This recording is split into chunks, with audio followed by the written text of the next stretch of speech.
Y amén.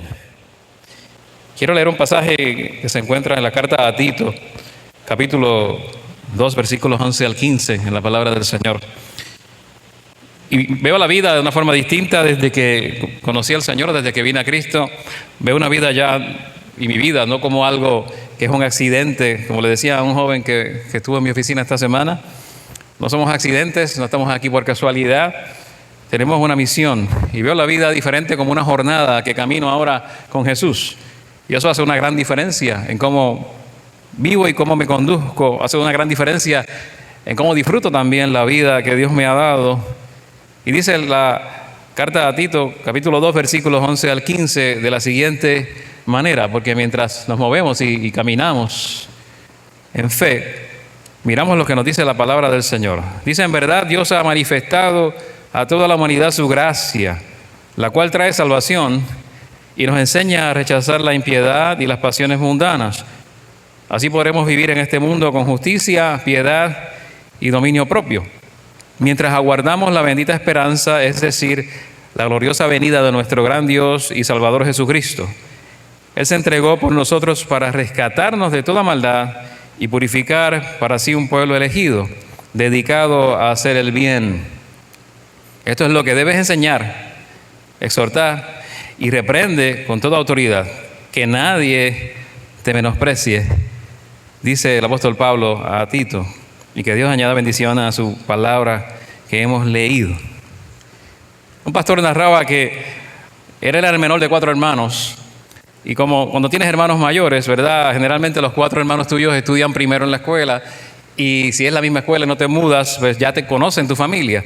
Y él decía que sus hermanos ya habían estado allí estudiando y en la educación básica en esa misma escuela donde él llega, así que los maestros le habían dado clases a ellos y también habían sido sus maestros. Y cuando llegó su turno de comenzar la escuela, ya conocían la fama de esa familia, ya conocían la reputación de la familia. Y la pregunta que le hacían los maestros a este pastor cuando llega a la escuela: ¿tú eres el hermano de fulano? ¿Tú eres el hermano de fulano y fulano? 3 hermanos que tenía, eran Rubén, Eli y Leti, sus nombres, eran los Rodríguez. Y los hermanos ya eran conocidos en la escuela por ser buenos alumnos, por buena conducta, y llegaba el último, el más joven, y entonces tenían esa expectativa, tenían una expectativa de que él fuera similar a sus hermanos, que él sería igual que los demás Rodríguez. Y entonces él dice que gracias a Dios pudo hacer un buen trabajo, no le dio mala reputación a la familia, pero entendió que ser Rodríguez en su pueblo pequeño, en México, ser Rodríguez en ese lugar tenía sus implicaciones para la vida diaria. Que si te apellidabas de esa forma, en la escuela y en la comunidad ya había unas expectativas, había unas implicaciones que iban a impactar su manera de vivir, su manera de hablar y cómo desempeñarse como estudiante. Y es que tienes un nombre, alguien te precede, hay alguien que lo precedía, eran sus hermanos, hay una familia. Y de manera similar, si eres discípulo de Cristo, tienes implicaciones evidentes también para tu vida diaria. Porque de entrada, como te reconozcan como discípulo de Cristo, o en la manera que te reconozcan, va a haber una serie de expectativas, implicaciones, van a impactar todo lo que haces en esta vida. Y lo que quiero subrayar hoy es esa vida misional que necesitamos tener como creyentes, que Dios espera de nosotros como discípulos de Jesucristo. El creyente vive por y para cumplir la misión de hacer discípulos y la misión de vivir en el mundo cumpliendo la misión de Dios. Así que si algo tiene que darte pasión,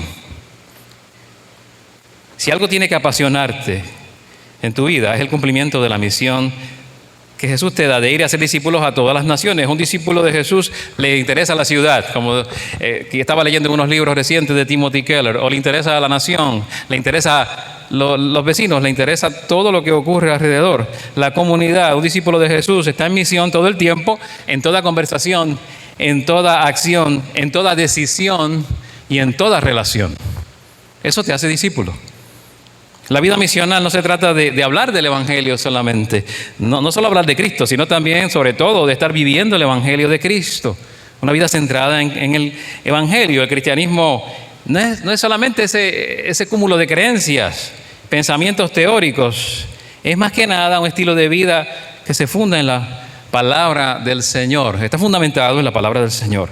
Y tener una vida misional es mostrar el Evangelio en las decisiones, conversaciones, opiniones, relaciones, todo lo que ocurre, cómo vivimos. Somos desafiados entonces a creer en Jesucristo, en todo. Y por eso este día decimos lo siguiente: nuestras vidas deben ser, y es lo que declaramos, nuestras vidas deben ser exhibidores del Evangelio, exhibidores del Evangelio. Es más bien como vitrinas del Evangelio. ¿Sabes lo que quiero decir con vitrinas? No, cuando tú vas al centro comercial, tú vas a la vitrina. ¿Y qué te muestra la vitrina cuando estás en una tienda? La vitrina te muestra y te da una idea de lo que hay en el interior de la tienda, ¿verdad? Para captar tu atención, para que entres, te invita a entrar. En otros países le llaman escaparate. Y ese escaparate es la vitrina, es como el exhibidor, lo que está al frente de la tienda. Y ese espacio es un espacio público, es visible, está en la fachada, en la entrada del establecimiento, del comercio, para que tú veas los productos, los servicios que se ofrecen en el interior, y los exhibidores hacen público eso, lo que está pasando dentro. Entonces nosotros también, nuestras palabras y acciones, nuestras publicaciones en las redes sociales, nuestras opiniones, nuestras decisiones, todo lo que publicamos y hacemos es un exhibidor de lo que está operando en nuestro interior por causa del Evangelio. Nuestras vidas deben mostrar públicamente el Evangelio en acción, que desde adentro hacia afuera se pueda evidenciar. Produce una vida que agrada a Dios, que impacta a su alrededor con la verdad de Jesucristo. De eso se trata.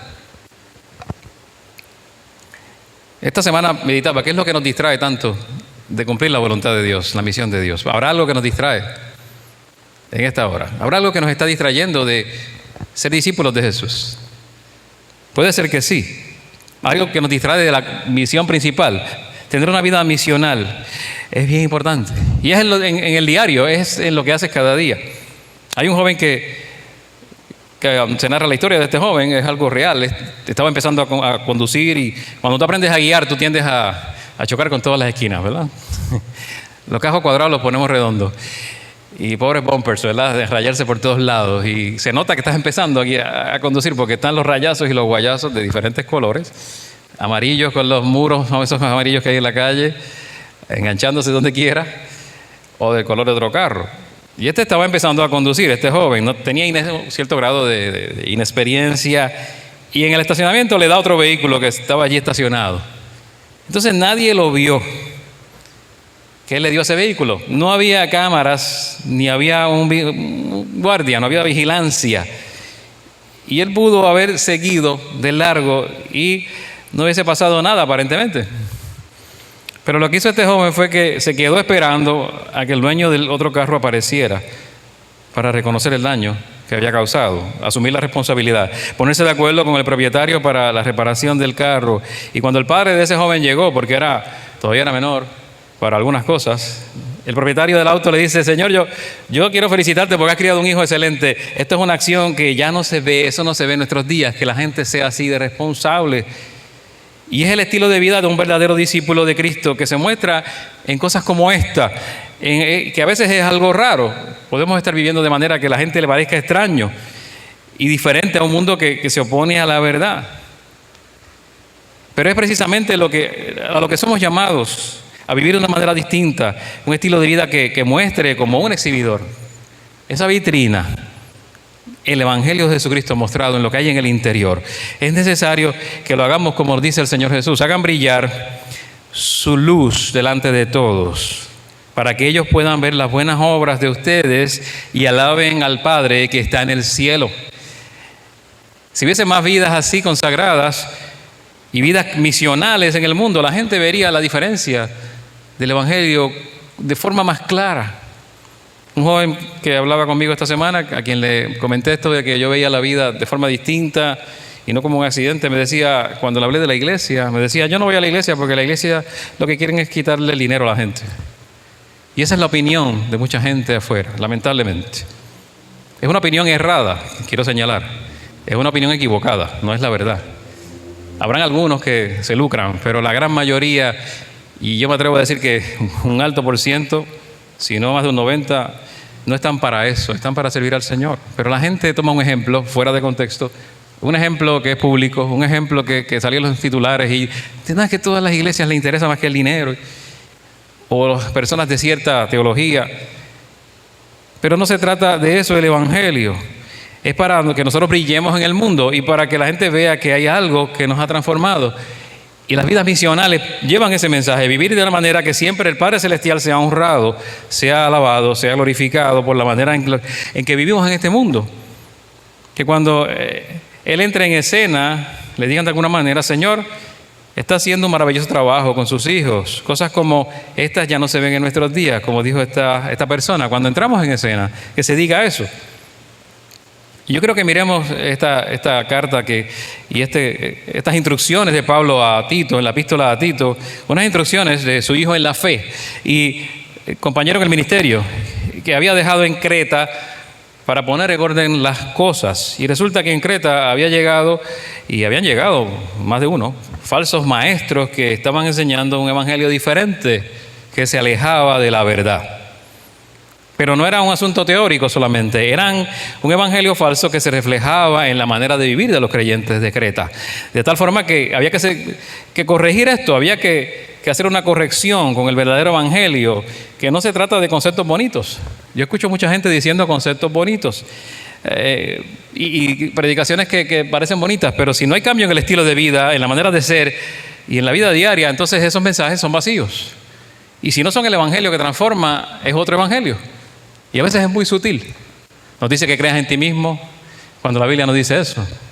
Tu confianza está puesta en Dios. Te dicen que te llevan mensajes que creemos, mentiras que creemos, y las atesoramos. Nos dicen que podemos alcanzar todo lo que queramos y cosas como esas que no están en la Biblia. Que se alcanzan por fe, si acaso, algunas cosas, las que Dios tiene determinadas por fe, pero nos dicen mentiras que creemos. Entonces Pablo está refiriéndose a estas personas que están perturbando la vida de la iglesia y dice lo siguiente, mira cómo él lo identifica. ¿Cómo él identifica a aquellos que estaban llevando un mensaje falso? No hace una gran teología, no se pone a divagar en conceptos bien profundos, no, dice, mire, profesan conocer a Dios, con sus acciones lo niegan, son abominables, desobedientes e incapaces de hacer nada bueno. That's it. La conducta que tienen muestra que no son, ¿qué?, exhibidores del evangelio. No son gente que conoce el evangelio, es por la forma en que viven. Entonces estaba distinguiendo entre la profesión de fe, ¿no?, decir que creo, y la otra que es la realidad de la fe. Decir o aducir que uno es creyente en Jesucristo no es lo mismo que ser un verdadero creyente de Jesucristo. ¿Y cómo sabemos la diferencia? Bueno, Pablo dice, la respuesta está en cómo vives. ¿Cómo vives? Lo dice en el pasaje. Profesan conocer a Dios, pero con sus acciones lo niegan. Entonces podemos profesar que conocemos a Dios, pero lo que es definitorio es si mis acciones confirman, reafirman esa profesión de fe. Eso es lo que lo define. Si yo digo, yo soy creyente en Jesucristo, soy cristiano, soy discípulo de Jesús, pero en mis decisiones hago lo que yo deseo, en vez de buscar lo que Él quiere para mí, o lo que quiere de mí, entonces mis palabras no comunican las verdades centrales del evangelio, y mis opiniones no son forjadas por la perspectiva de la vida que es bíblica, pero no concuerdan. Mis publicaciones en las redes sociales no parece que sean relevantes Jesús en mi vida. Mi estilo de vida es entonces apático al evangelio, es ajeno al evangelio, es contrario incluso al evangelio de Cristo. Entonces, ¿cómo no puedo afirmar con mi profesión de fe, con mis labios, que realmente soy un discípulo de Cristo si ocurre todo esto? Hay que sostener lo que profesamos con la manera que vivimos. Hay que sostener lo que profesamos con la vida. Y que parece que esto es lo que Pablo está señalando cuando dice que profesan conocer a Dios con sus labios, pero con sus acciones lo niegan. Fíjense qué sencillo. Pablo no complicó las cosas. El apóstol marca ese contraste ahí rotundo, ¿no?, entre dos tipos de personas, los verdaderos creyentes en Cristo por un lado y los que dicen ser creyentes por otro. Entonces, miremos lo que dice también a Tito el apóstol en esta carta. Dice, tú en cambio predica lo que esté de acuerdo con la sana doctrina. Y Y cuando escuchamos esta frase en la carta, quizá imaginamos, predica lo que es correcto doctrinalmente, lo que se dice en los seminarios, en los libros que tienen reflexiones teológicas profundas, argumentos bíblicos, la teología sistemática. Pero en este contexto del pasaje, él no está hablando de nada de eso, no es la realidad. Él está diciendo otra cosa. Si miras brevemente la carta, vas a ver a qué se está refiriendo el apóstol cuando habla de sana doctrina, que debe ser enseñada por Tito a esta iglesia en la que había personas que profesaban ser creyentes, pero con sus acciones lo negaban. Ese era el problema. En Tito, el mismo pasaje, capítulo 2, 2 al 9. En el 2 le dice: a los ancianos enseñarles que sean moderados, respetables, sensatos e íntegros en la fe, en el amor y en la constancia. En el 9 dice: enseña a los esclavos a someterse en todo a sus amos. Entonces él no estaba hablando de una sana doctrina que era una teología profunda. No era eso, estaba diciendo otra cosa. ¿A qué se estaba refiriendo el apóstol cuando le dice a Tito: debes enseñar la sana doctrina? No eran misterios insondables en la Escritura, se estaba refiriendo al estilo de vida, a la manera en que deben vivir los creyentes en Cristo. A eso estaba dando instrucciones, que los esclavos o los siervos que se sometan a sus amos, que los ancianos muestren esto y lo otro. No estaba hablando de conceptos abstractos y difíciles de entender. Y no, yo no estoy restándole importancia a la teología, hago la salvedad y me detengo aquí porque es bien importante la sana doctrina en el sentido de teología, ¿verdad? ¿Qué pensamos de Dios y de la salvación? Y que la fe cristiana se basa también en todas esas creencias fundamentales de quién es Cristo y todo. Pero aquí está hablando de cosas prácticas. Así que, aunque no menospreciamos el estudio serio de las profundidades de la Escritura, el Evangelio es un mensaje que tiene un contenido que sí es de ideas y conceptos, pero tampoco debemos desvincular estas verdades eternas de la aplicación, la implicación que tiene nuestra vida diaria en el estilo de vida del creyente. Porque lo que realmente crees se ve como vives. Lo que crees se ve en la manera que vives. Entonces, aquí está enseñar sana doctrina, que está en rotundo contraste con profesar que se cree en Dios, pero no vivir de acuerdo con esa creencia. ¿Okay? Algunos dicen creer en Dios, pero no están viviendo de acuerdo con esa creencia. Lo niegan con las acciones, con el estilo de vida. ¿Sabes cómo le llama eso un autor? Hay un autor y es un pastor. El nombre es Craig, el apellido no lo recuerdo, pero tiene un libro que se llama Cristianos Ateos. Cristianos Ateos. Pastor. Y por contradictorio que parezca el nombre, el título del libro, hay gente que va a la iglesia, que profesan ser cristianos, como decían estos, ¿verdad?, que menciona Pablo, pero viven como si Dios no existiera. Niegan con sus acciones la veracidad de lo que dicen. Viven hablando de que ponen su fe en Dios, pero entonces viven como si todo dependiera de ellos. Viven hablando como si pusieran su fe y confianza en Dios, pero toman las decisiones, ¿cómo? Ignorando a Dios. Y eso sería un cristiano ateo. Él decía: yo viví como un cristiano ateo. Es más, él dice: yo fui pastor y dirigí una iglesia como un cristiano ateo. Como si Dios no existiera. Y era exitoso como pastor, pero estaba viviendo como si Dios no existiera. Él se considera un ex cristiano ateo. Y por eso escribe este libro. Y es esto mismo, la vida que no es misional, la vida que no refleja un estilo de vida diferente, que no es congruente con el Evangelio de Cristo. Nuestras vidas tienen que ser lo que dijimos, escaparate, ¿no? Vitrina, exhibidor del Evangelio, donde quiera que vayamos. Y si eres como yo, quizás te estás preguntando acerca de tu propia vida. Y quizás te estás cuestionando si eres un cristiano verdadero. Y qué bueno si es así. Qué bueno si te lo estás cuestionando. Porque eso es algo que debemos evaluar constantemente en nuestras vidas. Es necesario. Al mismo tiempo, quizás estás haciendo una reflexión que te lleva a un golpe en tu ánimo, porque sabes muy bien que no eres perfecto, que a veces fallas, igual que yo. Que no siempre Cristo es tu prioridad, igual que en mi caso. Que estás intentando vivir como discípulo, igual que yo.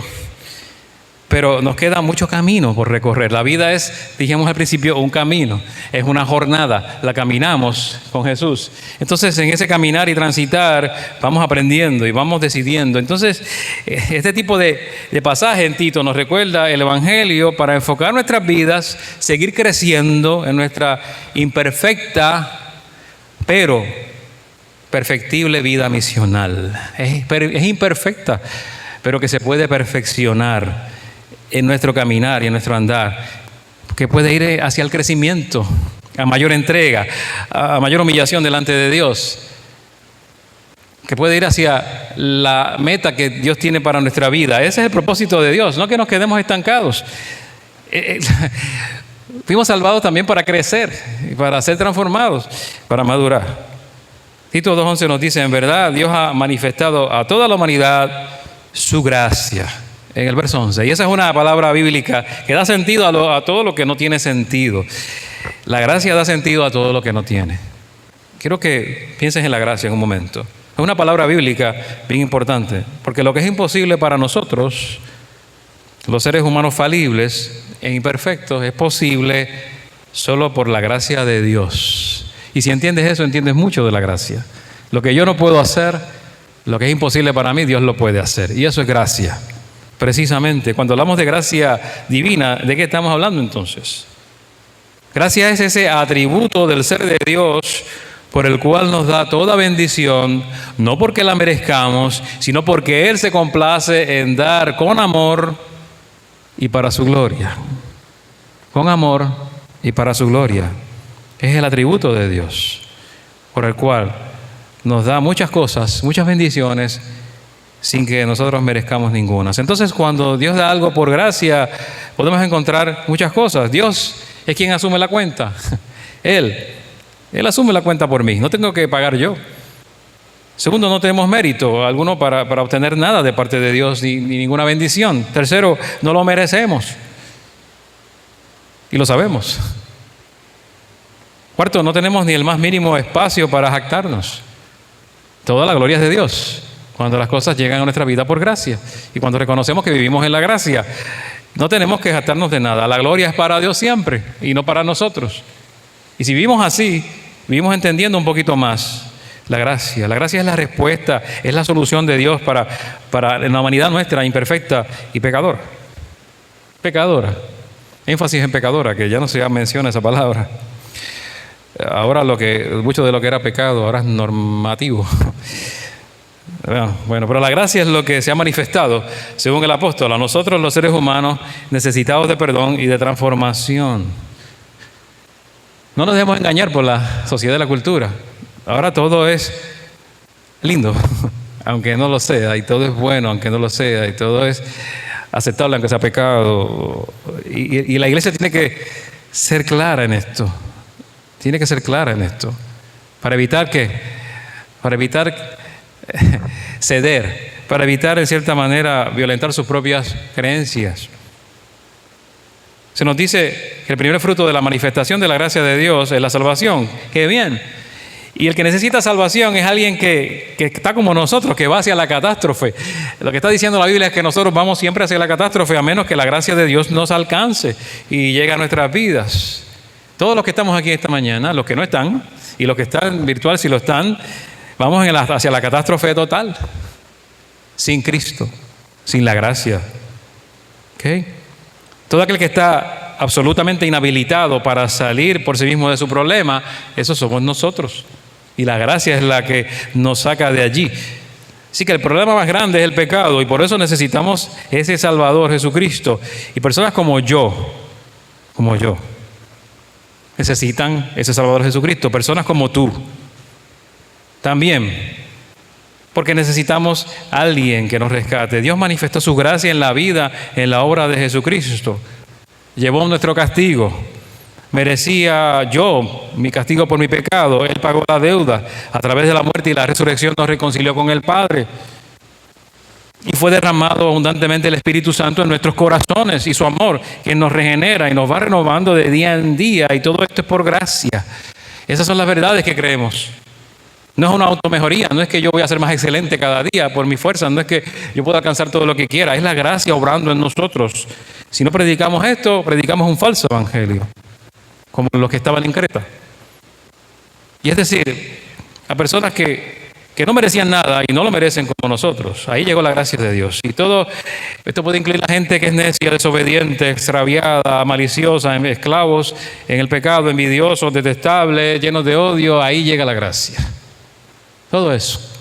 Y la solución está allí. Dios tomó nuestro pecado, lo puso a la cuenta de Jesucristo, La vida perfecta de justicia que Cristo vivió, su sacrificio perfecto, lo acredita a nuestro favor. Todo lo hizo Él. A Él sea la gloria por los siglos de los siglos. Y esa salvación, que es un regalo que costó un alto precio para Dios, costó la vida del unigénito Hijo de Dios, el único Hijo de Dios, perfecto Hijo de Dios, Jesucristo, y para nosotros es gratis, es maravillosa. Somos herederos de la gracia, abrigamos la gracia, la esperanza también de tener una relación creciente, eterna con Dios. Todo eso es la gracia.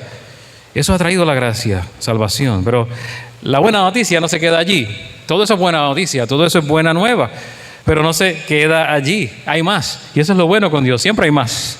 Con Dios siempre hay más de lo que uno cree, más de lo que uno puede entender. Y nos enseña a rechazar la impiedad, dice, y las pasiones mundanas. Así podremos vivir en este mundo con justicia, piedad, dominio propio, mientras aguardamos la bendita esperanza, es decir, la gloriosa venida de nuestro gran Dios y Salvador Jesucristo. Así que la gracia no solo trajo salvación, la gracia también trae transformación. La gracia nos enseña, dice el pasaje, nos enseña. La gracia es capacitadora, es habilitadora, es una maestra en tu vida, te hace apto para algo. ¿Para qué? ¿Para qué te hace apto? La gracia nos enseña a tener un nuevo estilo de vida, esa transformación. Entonces, tenemos que preguntarnos cómo vivimos. Tal vez no vemos el poder transformador de la gracia en nuestras vidas. Vivimos como si dependiéramos de nosotros mismos en todo y no de la gracia. Como decía aquel pastor del libro de los cristianos ateos, ¿verdad? Y mi deber como pastor es decirte la verdad. Y la verdad es que solo la gracia de Dios te puede transformar para que puedas exhibir un estilo de vida misional. No hay otra forma, no hay otra manera. Y si no hago eso, no estoy haciendo entonces mi trabajo. ¿Y en qué consiste este estilo de vida? La gracia nos enseña a rechazar la impiedad y las pasiones mundanas, dice el pasaje. A rechazarlo. Nuestro estilo de vida se va a caracterizar por estar de manera activa luchando en contra del pecado en nuestras vidas, de forma activa. La gracia nos enseña a decir no a las cosas que desagradan al Señor, que le ofenden, que denigran al prójimo y a nosotros mismos. Entonces la gracia nos enseña a decir no a aquellas cosas que ofenden a Dios, a aprender entonces a evitar aquellas cosas que pervierten nuestra alma, aquellas cosas que nos alejan de nuestro amor y confianza a Dios. Hay un pastor que estudiaba en el seminario. Mientras estudiaba, habían varios estudiantes, algunos eran mexicanos, y con mucha frecuencia se reunían a comer lo que comen los mexicanos, ¿verdad? Tacos y todas esas cosas picantes.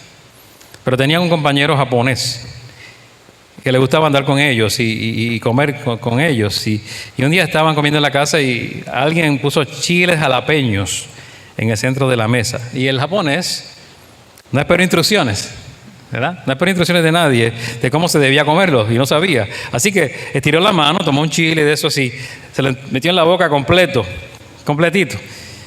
Y como tenía buenos modales en la mesa, lo masticó con la boca cerrada y se lo tragó.